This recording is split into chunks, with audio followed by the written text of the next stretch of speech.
Hello. ഞങ്ങളില്ലാതെ whisky കഴിക്കല്ലേ? Soda ഒഴിച്ച് കഴിക്കണേ, കൊടല് വെന്തു പോവും. അടിച്ച് ഫിറ്റാകുമ്പോഴേ നമ്മുടെ രഹസ്യങ്ങളൊന്നും അങ്ങോട്ട് പറഞ്ഞു കൊടുക്കരുത്. പറഞ്ഞേൽപ്പിച്ച കാര്യം മറക്കരുത്. ബ്ലേഡ് വീണോ? വീണില്ലേ? വീഴ്ത്ത്. 50 ലക്ഷമോ? ഞാൻ അടുത്ത ആഴ്ച വന്നിട്ട് കൊടുത്താ പോരെ? നമ്പർ മനസ്സിലായി. 50 ലക്ഷം പോയിട്ട് തന്റെ 50 പൈസ എടുക്കാനല്ലോ. ഹേ കുപ്പി തീരുമ്പോ പറഞ്ഞാ മതി, ഞങ്ങൾ എത്തിച്ചോളാം വിത്ത് ഫുഡ് ഐറ്റംസ്. ഒന്ന് പറയട്ടെ, തൽക്കാലം അയാളോട് വട്ടച്ചെലവിന് കുറച്ച് കാശ് ഇങ്ങോട്ട് കിട്ടുമെന്ന് ചോദിക്കാൻ മതി. തൽക്കാലം വട്ടച്ചെലവിന് കുറച്ച് കാശ് തനിക്ക് അയുടെ ഇങ്ങോട്ട് മേടിക്കാൻ പറ്റുമോ? അത്രയ്ക്ക് അർജന്റ് ആണെന്നോ? എനിക്ക് നാളെ ഇവിടുന്ന് വരാൻ പറ്റില്ല. പുതിയ ബിസിനസ് കാര്യങ്ങൾ തീരുമാനമായിട്ടില്ല. നാളെ തന്നെ എത്തിയില്ലെങ്കിൽ കുഴപ്പാവോ? മുഷ്കിൽ, ബഹുത്ത് മുഷ്കിലേ. ശരി, ഞാൻ നോക്കട്ടെ, വരാം. Okay okay. നാശം, ചെക്ക് എടുത്തു കൊടുക്കാൻ മറന്നു. ബാങ്കിൽ നിന്ന് രൂപ എടുക്കാൻ പറ്റില്ല. ഹരിലാൽ. നാളെ ആ തിയേറ്റർ പണിയുള്ളിടത്ത് അത്യാവശ്യമായി ഒരു 50 ലക്ഷം രൂപ വേണം. ഞാൻ നാളത്തെ ഫ്ലൈറ്റിന് ബോംബെക്ക് പോകും, മറ്റന്നാ തിരിച്ചു വരും. മന്ദാവൂ, ഒരു ദിവസത്തെ യാത്രക്ക് വേണ്ടി നീ ബുദ്ധിമുട്ടൊന്നുമില്ല. നീ ഇവിടെ ഇരുന്നോ? അയ്യോ, ഞാൻ ഒറ്റയ്ക്കോ? ഒരു പ്രശ്നം ഉണ്ടാവില്ല. എന്തെങ്കിലും ആവശ്യമുണ്ടെങ്കിൽ മിസ്റ്റർ സണ്ണി ഉണ്ടല്ലോ, പുതിയ നിന്റെ ബിസിനസ് പാർട്ണർ അല്ലേ? സണ്ണിക്ക് അറിയോ? അമിതാഭ് ബച്ചനും മന്ദാകും ബോംബെയില് 2 തിയേറ്ററുകളുടെ പാർട്ട്നേഴ്സാ. എനിക്ക് സിനിമയിലും ചെറിയൊരു കമ്പുണ്ട്. എനിക്ക് തീരെ ഇഷ്ടമില്ലാത്തൊരു ഫീൽഡാണ്, പക്ഷെ വൈഫിന് സിനിമക്കാരെന്ന് വെച്ചാൽ വലിയ ക്രൈസാ. അത് നല്ലതാ, വളരെ നല്ലതാ അത്. അപ്പൊ മറ്റന്നാ വരുമ്പോ നമ്മുടെ ബിസിനസ്സിനുള്ള ഡ്രാഫ്റ്റും കൊണ്ടുവരും. ഒരു 50 black, 50 white, 50 yellow, 50 white, 50 black. അപ്പൊ നാളെ പോകുമ്പോ പ്ലെയിൻ ടിക്കറ്റ് ഓക്കെ ആവല്ലോ. സാബ് അതിനെപ്പറ്റി ഒന്നും പേടിക്കണ്ട. 9:30 ഫ്ലൈറ്റ്. 7 മണിക്ക് ഞാൻ ടിക്കറ്റുമായി ഇവിടെ വന്ന് സാബിനെ എയർപോർട്ടിൽ കൊണ്ടുവിടാം. പോരെ? അതെ, ഒന്ന് നിന്നേ. ഞാൻ ഈ ഫ്ലൈറ്റിന് പോണില്ല. ഈ സിനിമ ടിക്കറ്റ് ബ്ലാക്കിൽ വെക്കണ പോലെ ഇതൊന്ന് വിറ്റ് ശരിയാക്കി പകുതി കാശ് കിട്ടും. എന്റെ ഒരു സ്റ്റാർ കാണുന്നില്ലല്ലോ. ആകാശം നോക്ക്, അപ്പൊ കാണാം. മിടുക്കൻ. ഇയാൾ എന്തായി കാണിക്കണേ?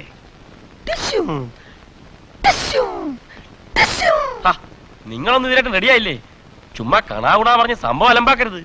ഓരോ നീക്കവും വളരെ ബുദ്ധിപൂർവ്വമായിരിക്കണം. പറഞ്ഞെല്ലാം ഓർമ്മയുണ്ടല്ലോ? ആർക്കെങ്കിലും എന്തെങ്കിലും സംശയം ഉണ്ടോ? കൂടെ ചേർത്ത് കെട്ടാടോ.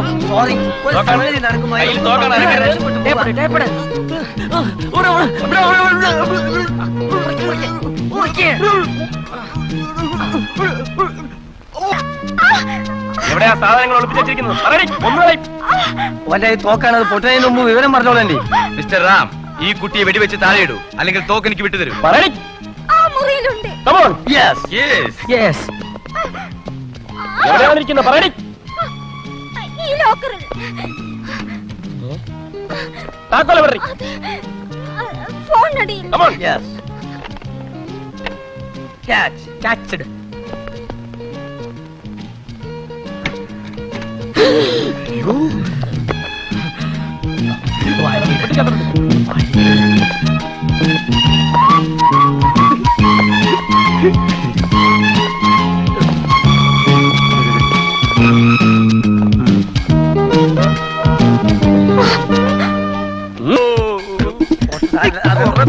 അറിയാണ്ട് കരുതി കൂടി ചെയ്തല്ല.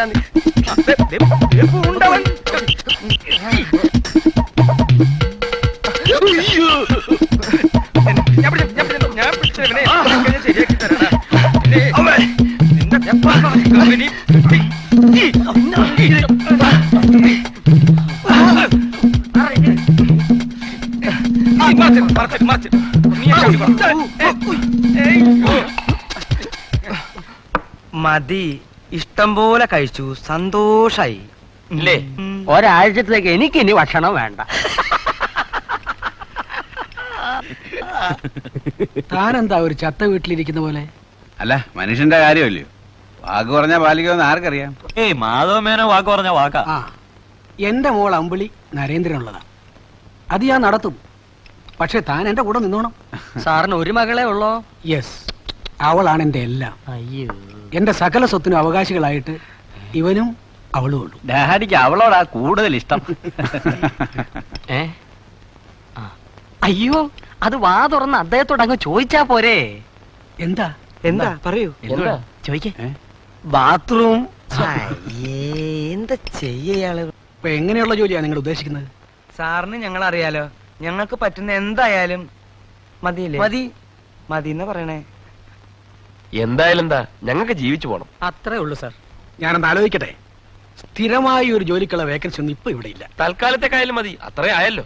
പിന്നെ എങ്കിലും ഒരു കാര്യം, കൂടിയാൽ ഒരു മാസം കോൺട്രാക്ട് വ്യവസ്ഥയിൽ നിങ്ങൾ ജോലി ചെയ്യേണ്ടി വരും. ചെയ്യാം.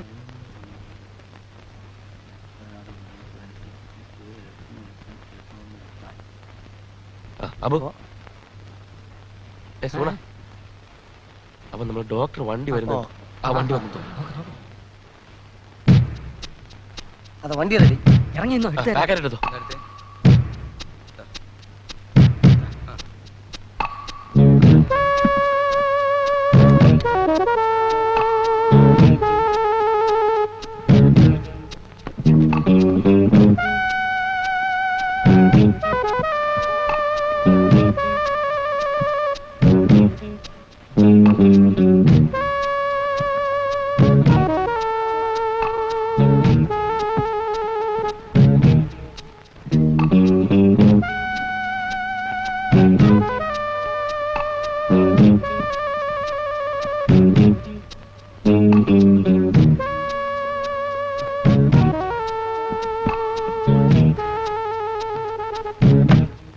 സാർ ഞങ്ങള് നിങ്ങൾ ഇവിടെ എന്നാൽ മതി.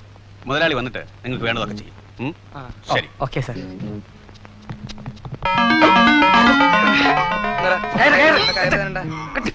ഞാനേ പോത്തിനെ കെട്ടി പരിചയമുള്ള പണിയൊക്കെ ഞാൻ വേണ്ടാന്ന് വെച്ചിട്ടേ തെണ്ടി തൊണ്ടിയോടെ വണ്ടിയിലായി. കുത്തിപ്പിടിക്കില്ലേ, നിലവിളിക്കും. നിലവിളിക്കൊന്നുമില്ല. അല്ല, ആ എങ്കിൽ നമുക്കൊന്ന് പരീക്ഷിച്ച് നോക്കാം. റോക്കി, അപ്പോ ചവിട്ടും കുത്തൊന്നും വേണ്ട, ഒരു നല്ല കാര്യത്തിനല്ലേ സഹകരിക്കുക. അങ്ങോട്ട് നോക്കണ്ട, ഇങ്ങോട്ട് നോക്കൂ. ഇതിന്റെ ഫോർമുല രേഖപ്പെടുത്തിയിരിക്കുന്നത് എവിടെയാണ്? എവിടെയാണെന്ന് എവിടെയും രേഖപ്പെടുത്തിയിട്ടില്ല. സത്യമാണോ? സത്യമാണ്. അപ്പോ തലമുറകളുടെ മസ്തിഷ്കം മരവിപ്പിച്ച് മയക്കിക്കിടത്താനുള്ള ഈ വിഷമരുന്നിന്റെ ചരിത്രം കുറിച്ചിട്ടിരിക്കുന്നത് ഡോക്ടറുടെ തലച്ചോറിൽ മാത്രമാണ്. മനുഷ്യ നന്മയ്ക്ക് വേണ്ടി ഉപയോഗിക്കേണ്ട ഒരു ശാസ്ത്രകാരന്റെ തലച്ചോറിൽ, അല്ലേ? അതെ. എങ്കിൽ ആ തലച്ചോറ് ചെകുത്താന്റെതാണ്. അത് നശിച്ചേ തീരൂ. ബാലു,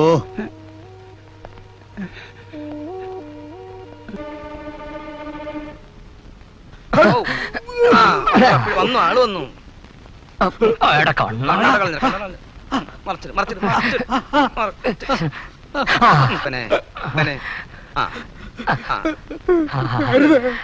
മോളെ എനിക്ക് പരിചയമില്ല കേട്ടോ, എന്നാലും ഞാൻ നോക്കട്ടെ. ഞാൻ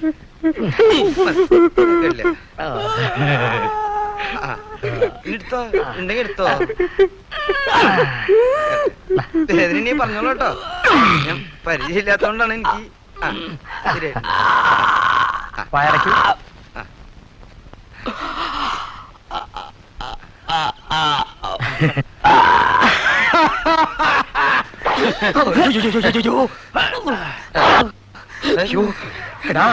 അബുവിന്റെ വിസ കീറുന്നടാ, നീ പോ. നിനക്കല്ലേ പൊക്കം കൂടുതൽ, നീ പോ. പൊക്കം കൂടി പോകാൻ പാടില്ല, പൊക്കം കുറഞ്ഞവരെ പോകാൻ പാടുള്ളൂ, നീ പോ. നിനക്ക് എന്റെ പോക കണ്ടേ മതിയാവൂലേ? ഒരിക്കലും ഇല്ലടാ മോനെ, നീ പോ. എന്നാ ഞാൻ ശരിയാക്കി തരാടാ. ഇങ്ങട്ട് ഇങ്ങട്ട് വേടാ മുട്ടിയ, ഇങ്ങട്ട് വേടാ.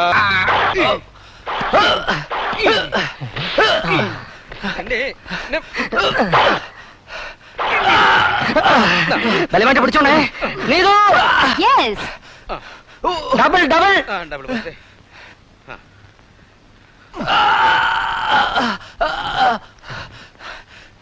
അതെ, നിക്ക്, ഇത് കഴിഞ്ഞിട്ട് തരാം. ഞങ്ങൾ രണ്ടാളല്ലേ ഉള്ളൂ. അയ്യോ വേണ്ട വേണ്ട.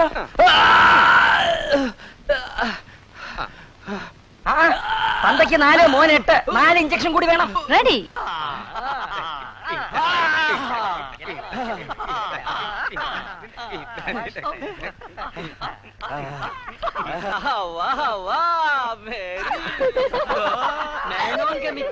അപ്പനും മോനും പോണ പോക്ക് നോക്കിയേ.